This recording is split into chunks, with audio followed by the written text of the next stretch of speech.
What is going on, everybody? Welcome back to Nintendo Land, and once again, welcome back to Splatoon 3 details and funny moments that you missed. Thank you guys so much for tuning in to this series. Once again, I just cannot stop thanking you guys because you keep sending in facts and videos. We are on episode 13 today, and we have even more secret Easter eggs, details, and some hilarious moments for you guys. So, thank you for tuning in. Stop what you're doing.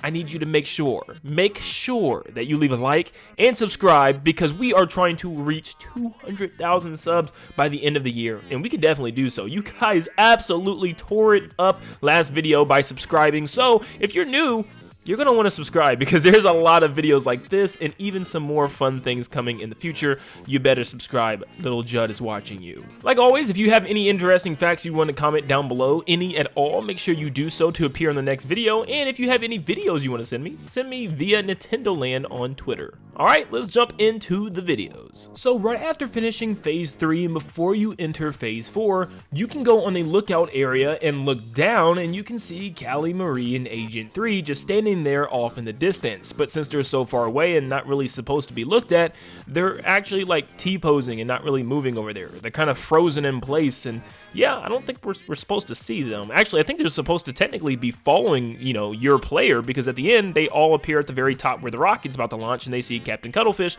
so I don't know why they're just standing down there here. So I have a personal goal of getting Freshness 5, which gives you a green Freshness flag, and I want to get that on every weapon, which has been pretty good so far. I'm actually almost done, but this person decided to get the Super Fresh Freshness, which is a golden flag, once you reach level 99, max freshness. That's insane. I don't know if this flag actually pops up for level 99, or maybe there's something else like level 50 or something, but yeah, you can level it up to 99, and yeah, that's what they did with this weapon. I cannot believe this. Look, anybody in the lobby can get their food from the cafeteria at any time, but I guess these Inklings and Octolings don't know that, so they're waiting in line for some reason.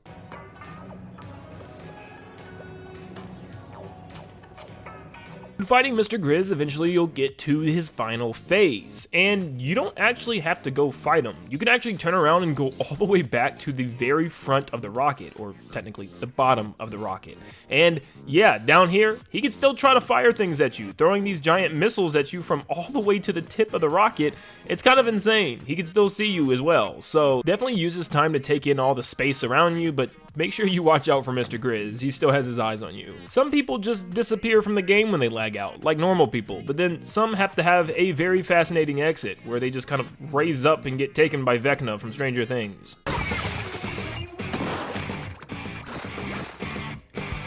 Someone please go make sure they're alright. This person used the reef slider as a cool exit before the game ended.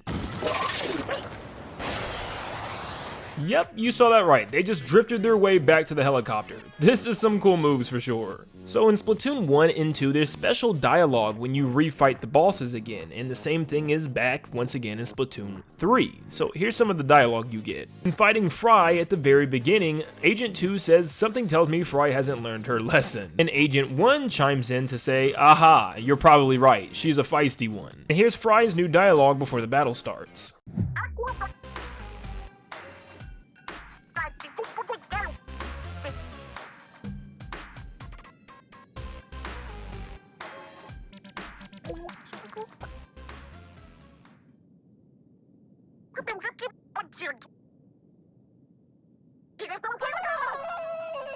Before the Shiver boss fight, Agent 1 says, "Pedal to the Megalodon?" Psh, that catchphrase could use some work, right, Agent 3? And of course, Agent 3 is not going to respond.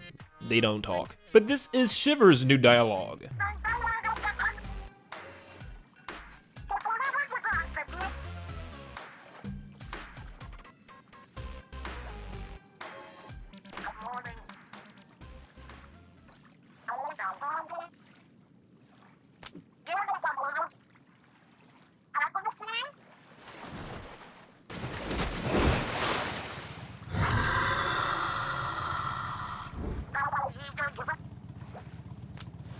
And before the big man battle, Agent 2 says, the energy in here. He must be back for more. That's what the captain is saying anyway. And this is Big Man's new dialogue.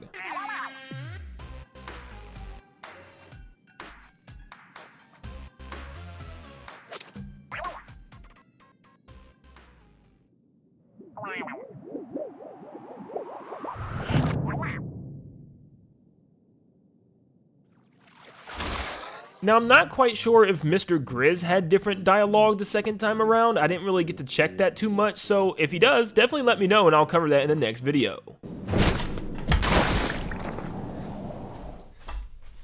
Sorry, it was a roller attack. I flung it at you because you didn't subscribe yet. That's why. If you would have subscribed, that wouldn't have happened. So, just hit it. Hit it right now. We're going to get to 200K by the end of this year. Thank you, though. If you didn't, you're going to get rolled. It's going to happen. It's not my fault. Thanks, though. Thank you. Back to the video. My fault.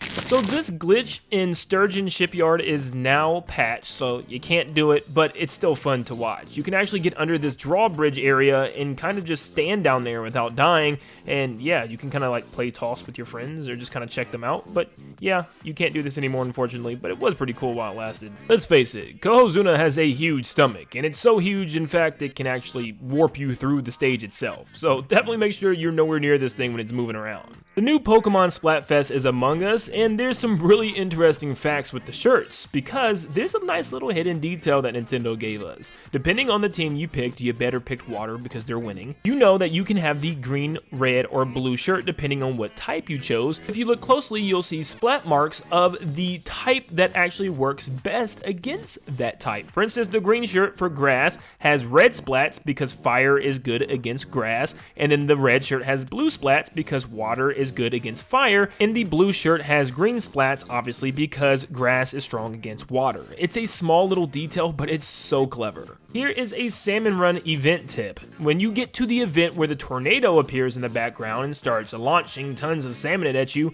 don't kill them. Have your team spend time trying to get the golden eggs to the basket, and maybe even just have one player be in charge of letting the salmonid follow them around the map, because they only respawn from the tornado once you start to kill them. This can allow your team to rack up massive amounts of golden eggs while you fend them off. If you step into the lobby tube and close the queue, you can look down and see the platform that you're standing on to start this whole process. And there's some type of closed gate with a kettle underneath, and we know kettles are the way that the Inklings and Octolings travel throughout the various different lands and worlds. So maybe this is how they got to the Splatlands in the first place, or maybe this is even how they get to teleport to the different maps. This is really cool. We can all agree that stingers are annoying enemies because you don't even know when they're up half the time and they can just hit you from across the stage. But sometimes they can even appear right beside you and block you from jumping over gaps, like this poor Inkling right here. This was just tragic. Here's a replay that I just had to save for you guys. I had a pretty decent game, you know, everything went well, we ended up winning, but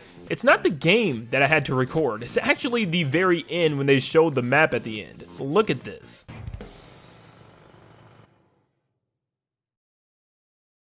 I don't know what it is that we created, but it definitely looks like an Inkling with an arm cannon shooting ink at the enemy. Like, you can even see the ink come out of the arm cannon, and it looks like an Inkling still at the same time. Maybe that's a weapon type coming eventually, is just arm cannons. I mean, this is so cool. I don't know how this happened so perfectly, but it's almost impossible to not see this. Thank you guys again so much for tuning in and sending in your comments and also your videos. You guys are amazing. Once again, if you have any secrets or Easter eggs you want to share, comment them down below or send me your videos via Nintendo Land on Twitter, and please make sure you leave a like and subscribe if you're really enjoying this and want to continue seeing this series grow. Thank you everybody for tuning in, and like always, I'll see you all on the next one. See you guys.